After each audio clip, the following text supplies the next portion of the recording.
Bonjour à tous, bienvenue au club. Aujourd'hui avec nous le journaliste François Bunel. Il a dialogué avec un écrivain de légende dont il fait le portrait dans un beau livre qui vient de paraître chez Gallimard et dans un film en DVD le 18, Jim Harrison, Seule la terre est éternelle. Un testament littéraire et spirituel d'un grand romancier de l'Amérique et du sauvage, l'auteur de Légendes d'automne et de Dalva, décédé en 2016. 12h50, un club de lecture consacré à l'Amérique d'aujourd'hui.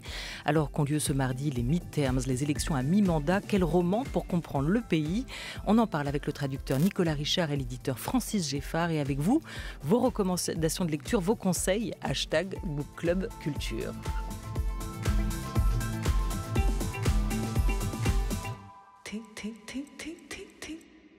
You know, what I don't like in fiction or poetry is abstraction.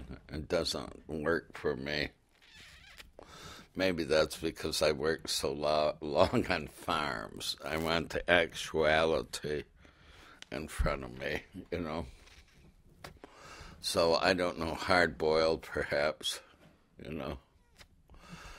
Ce que je n'aime pas dans la prose ou la poésie, c'est l'abstraction. Ça ne marche pas pour moi, peut-être parce que j'ai été très longtemps à travailler dans des fermes, des exploitations agricoles. Moi, j'aime bien avoir la réalité en face de moi. Hard-boiled, pourquoi pas?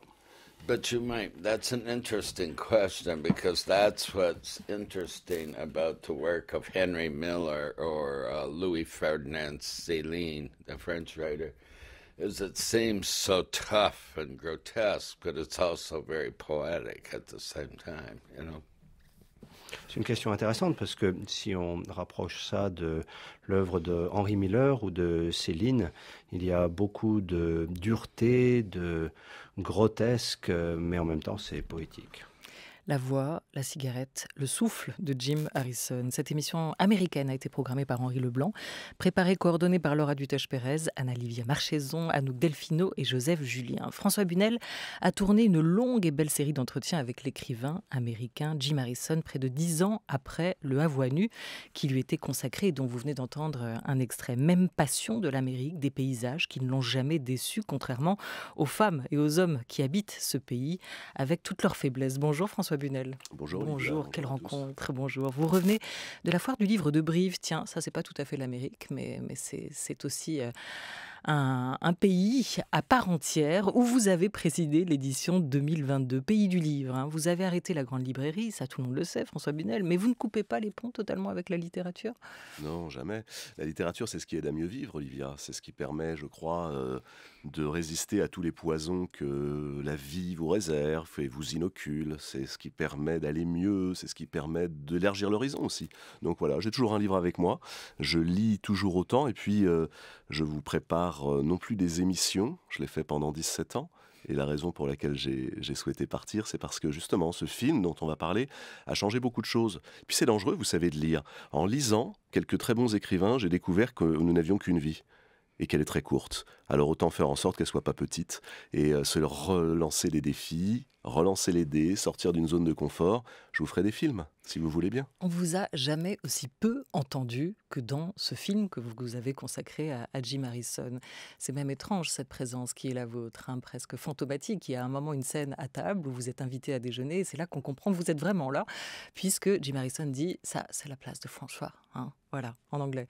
Mais vous avez choisi exprès d'être discret, en retrait, de réaliser presque ce portrait documentaire sans intervenir, en laissant toute la place à l'écrivain qu'il est. Je voulais disparaître, déjà. Quand on a eu l'idée du film avec Adrien Solan, avec qui je le co-signe, très rapidement, je me suis dit comment faire. Voilà. Et aujourd'hui, c'est vrai que la télévision, alors elle est formidable, la télévision, comme la radio, mais parfois, la télévision nous formate un peu. On nous dit, allez, il faut que l'animateur soit à l'antenne, y compris dans le documentaire. Il faut qu'on prenne l'écrivain par la main et le public par la main. Et en fait, ça fait longtemps que je me dis, mais on n'en a absolument pas besoin. C'est une fausse convention. En réalité, c'est beaucoup plus important que l'écrivain soit la vedette. Et surtout, quand il a cette œuvre, cette voix, cette parole, ces choses à nous dire, et puis cette gueule, pardon, mais Jim Harrison, c'est un acteur, avec ce profil de vieil indien. Et je me suis très vite dit, mais J'ai pas envie d'un portrait classique, traditionnel, donc il n'y aura pas de voix off, je ne serai pas présent. D'ailleurs, quand je lui ai dit ça, il m'a dit « Ah bah tu vois quand tu veux ». C'est pas mal ça, c'est bien, ça m'intéresse. Il a refusé, vous savez, il a refusé pendant 5 ans un portrait classique. Il n'a accepté, Harrison, qu'au moment où je lui ai dit « Ce ne sera pas un portrait de toi, ce ne sera pas un film sur toi en réalité, ce sera un film avec toi ».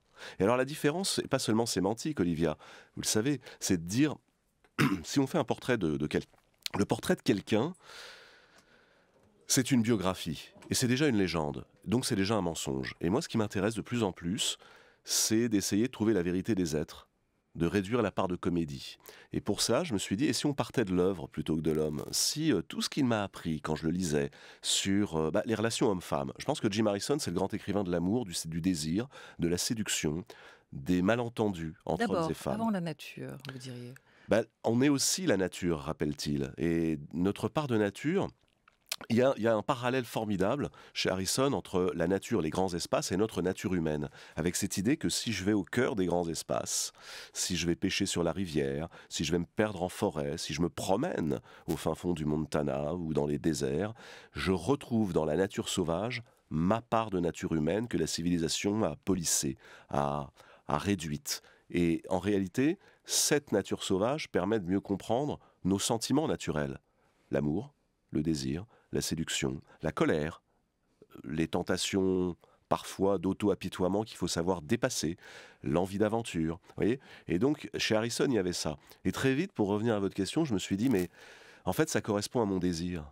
Jim m'a appris en le lisant, j'ai découvert que on pouvait s'élargir sans être présent. Et je vous avoue qu'en fait, c'est bizarre, mais j'avais animé des émissions littéraires à la télévision avec beaucoup de bonheur pendant 17 ans, mais j'aimais pas me voir. Je me demandais comment faire une émission, La Grande Librairie, qui serait une émission qui parlerait à vos auditeurs, qui permettrait de présenter les écrivains, qui les médiatiserait eux, en médiatisant le moins possible l'animateur. C'est curieux, hein, mais c'est pas tout à fait possible. Et puis finalement, le documentaire, le cinéma, ce film permet de le faire. Il suffit de disparaître et de ne filmer que l'écrivain. Quel animal était-il, Jim Harrison? On sait que son premier roman était une quête de loup. Ouais. Est-ce qu'il était un loup pour vous? Un ours? Un peu tout ça à la fois. Un grizzly.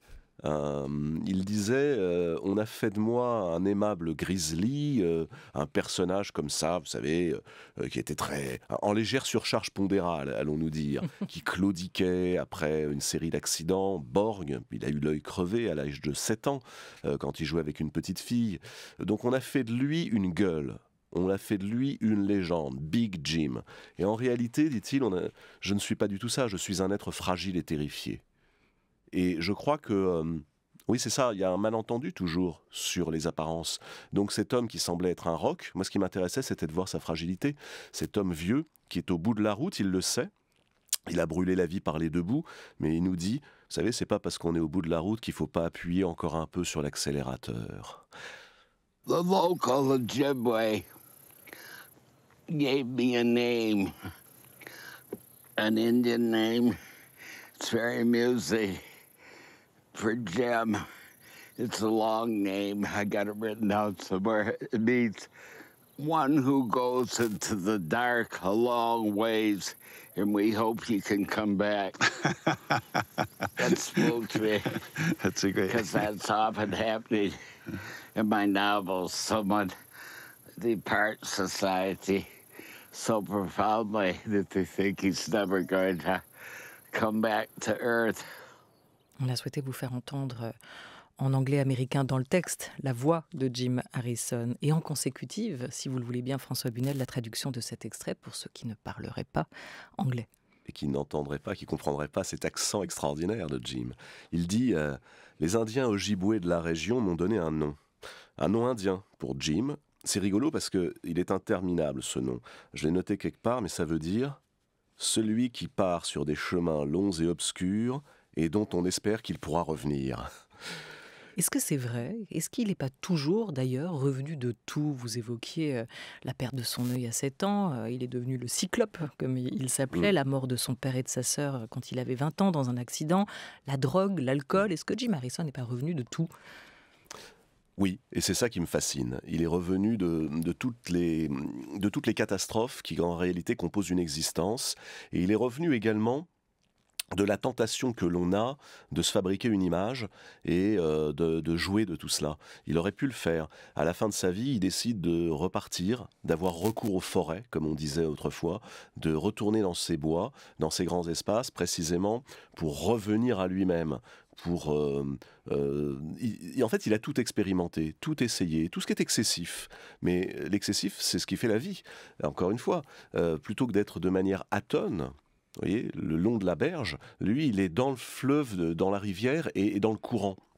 Et le courant, il vous emporte. Il peut vous emporter très loin, d'ailleurs. Il a même essayé d'écrire de manière excessive, mais il raconte que ça lui réussissait pas. Il raconte ses nuits, ses jours et ses nuits entières à essayer d'écrire des textes avec l'alcool pour l'aider comme béquille, mais ça fonctionnait pas. Oui, ça c'est intéressant parce qu'il casse aussi cette grande légende, vous savez, qu'on aime bien avoir, notamment en France, on aime considérer l'écrivain borderline, excessif comme un modèle. Alors, on adore en France des écrivains qui aux États-Unis sont pas si connu. Je pense à Charles Bukowski. Il n'y a qu'en France qu'on lit Bukowski. Ou alors Hemingway, qui est quand même un peu, me semble-t-il, surcoté dans sa manière d'écrire. Pas pour son œuvre. L'œuvre est formidable. Mais Harrison rappelait que, en fait, à chaque fois que vous essayez d'écrire sous substance illicite, mesdames et messieurs, vous êtes persuadé d'écrire quelque chose de génial et c'est le pire de vous-même qui ressort. Donc, oui, il est passé par la drogue. Il est tombé dedans, mais pour des raisons qui sont des raisons un peu normales. Vous savez, quand vous arrivez de rien et qu'on vous donne tout, vous faites n'importe quoi. Lui, il le dit, mais quand on écrit drogué, quand on écrit alcoolo, on produit rien de bon. Donc il faut accepter de revenir à soi-même. Et pour revenir à soi-même, c'est ce qu'il nous dit, réensauvagez-vous. Revenez à vous-même en allant vous ensauvager au fin fond de ces lieux où il n'y a pas de 5G, pas de 4G, où justement la vie de la rivière est plus importante que tout le reste, loin de la civilisation et de sa pollution. Voilà, parce qu'il a connu aussi le New York des années folles, des années 60-70, et vous racontez comment il va finalement ressortir lessivé de cette expérience. La ville, écrivez-vous, l'aura épluché comme une pomme. En 67, il retourne dans son Michigan avec sa femme Linda, et c'est beaucoup mieux pour lui, racontez-vous, à la recherche d'un équilibre précaire entre les extrêmes effrayants. Il découvre alors que la pêche et la chasse sont des alternatives efficaces aux substances plus ou moins licites dont il abuse. Et puis on le voit aussi en photo avec son cheval. C'était un passionné de nature et dans tout ce qui la compose, ce vivant dont on parle tant et tant aujourd'hui. Alors comment écrivait-il ? Comment parvenait-il à se concentrer ? On l'écoute face à sa table de travail devant votre caméra, François Bunel. And I needed to face a blank wall, or else I'll get diverted, you know. So I always face a blank wall, you know, because it doesn't interrupt my train of thought. Then I see the pictures my mind casts on the wall, you know. Traduction, Monsieur Bunel, s'il vous plaît. Il dit « J'ai besoin d'être face à un mur vide pour écrire, sinon mon esprit se perd. J'écris toujours face à un mur blanc, vide. Comme ça, je ne perds pas le fil de mes pensées. Et là, je vois les images que mon esprit projette sur le mur. » Ça s'appelle se faire un film. Oui, ça s'appelle se faire un film. Voilà. Ouais. Mais alors, ce qui est fascinant, c'est que il vit dans un endroit, petit chalet au bord de la Yellowstone River dans le Montana. Et à cet endroit-là, il y a sur tous les murs, sauf un, des bibelots par dizaines. Mais par dizaines. Une griffe de grizzly, un crâne de coyote sculpté que lui a donné un vieil indien, des photos de ceux qu'il aime. Alors ceux qu'il aime, c'est Dostoïevski, Anna Akhmatova, Rimbaud, ses filles. Il y a tout un tas il y a un foutoir pas pensable. Mais devant, le mur de devant, le seul mur vide est celui face auquel il écrit, alors que évidemment on pourrait se dire tiens, on met tous les trophées d'une vie aussi. Pas du tout.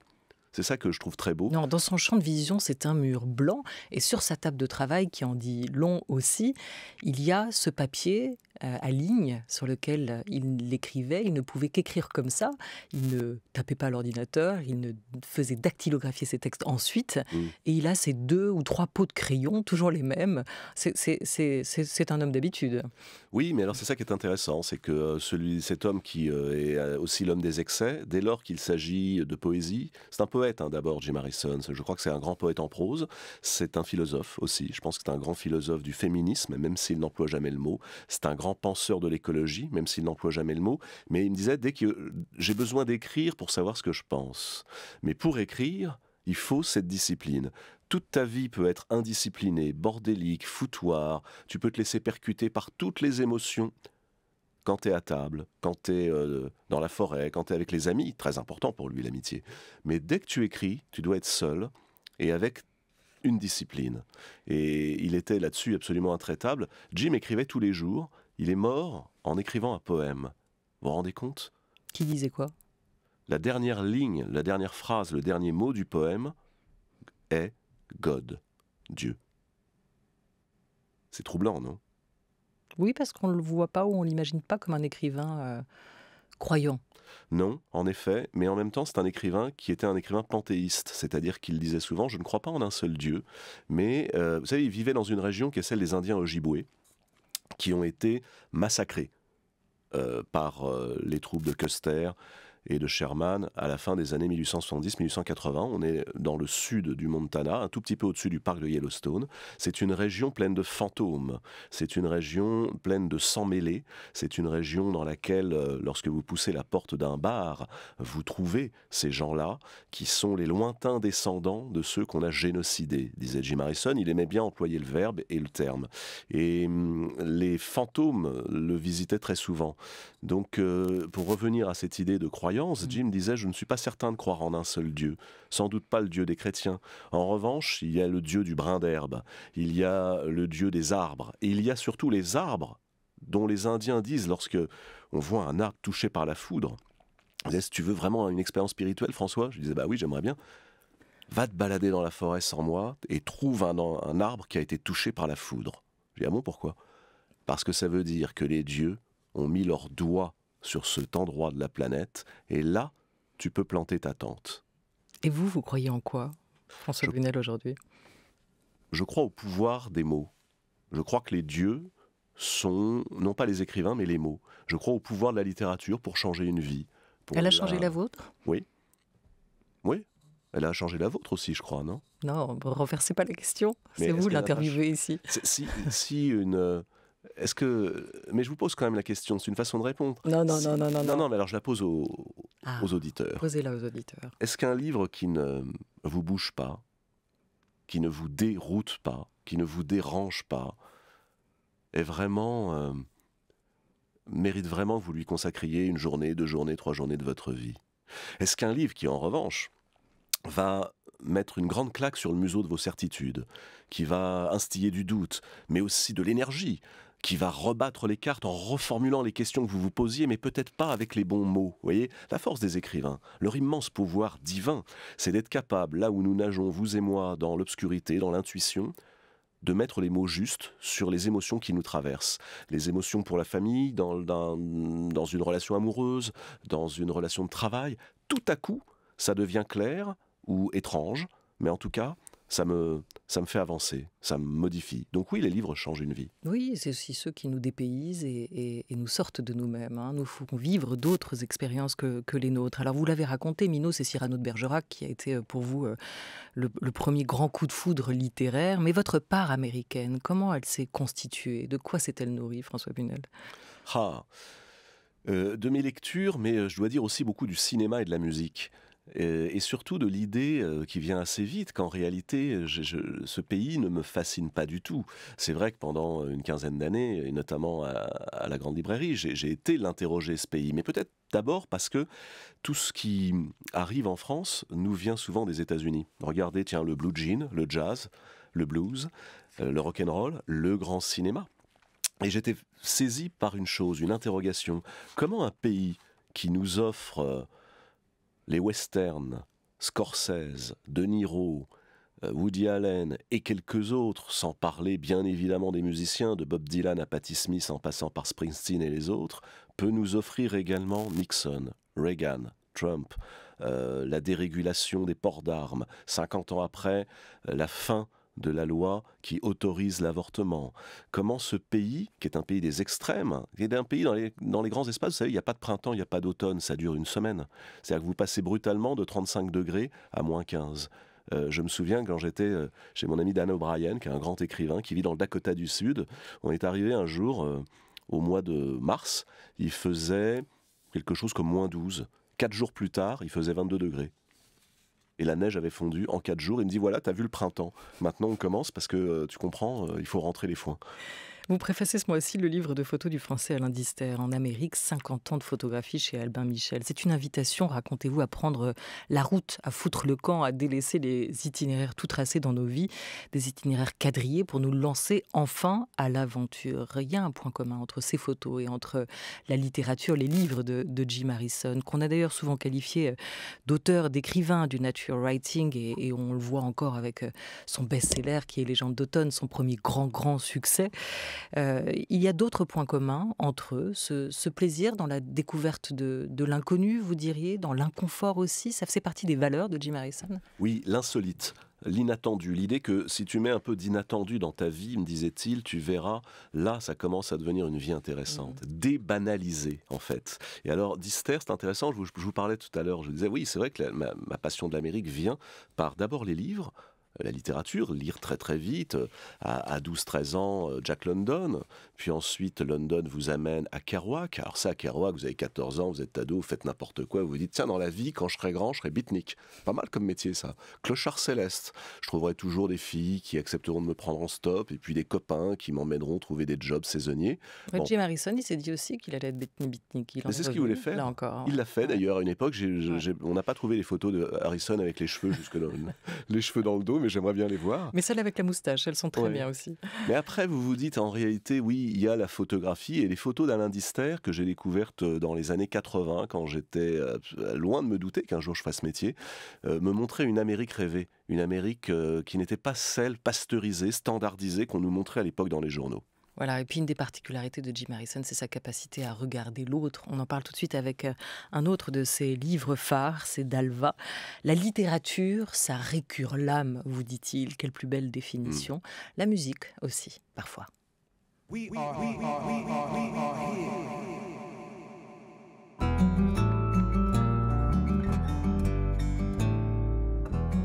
France Culture, bienvenue au club. We are here. Between lost bodies and deferred dreams, here between stolen breaths and knees on necks, here seeking justice, speaking joy to fear, here we turn anger to action, our passion unbroken, black survivors of white destruction. You gave us pain, we gave you soul. James Brown and Aretha, Mahalia and Holiday, Malcolm set the record straight. We never break, we never break, we never break.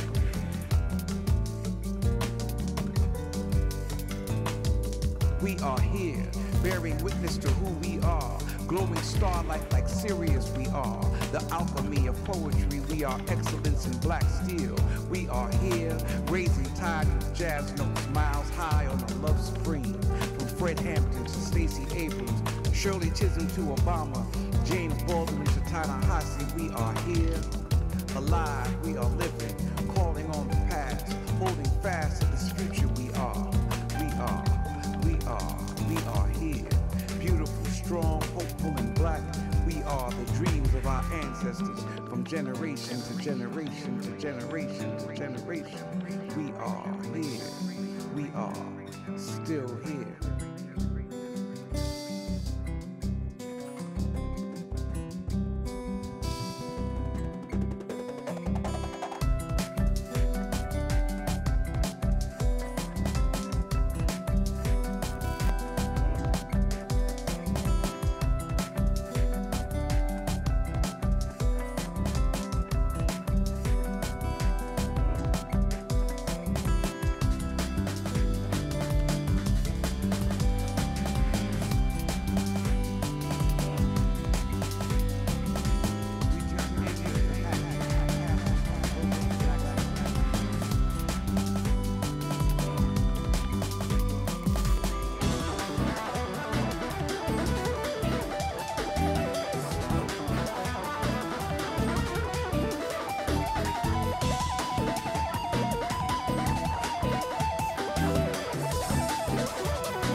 We are here.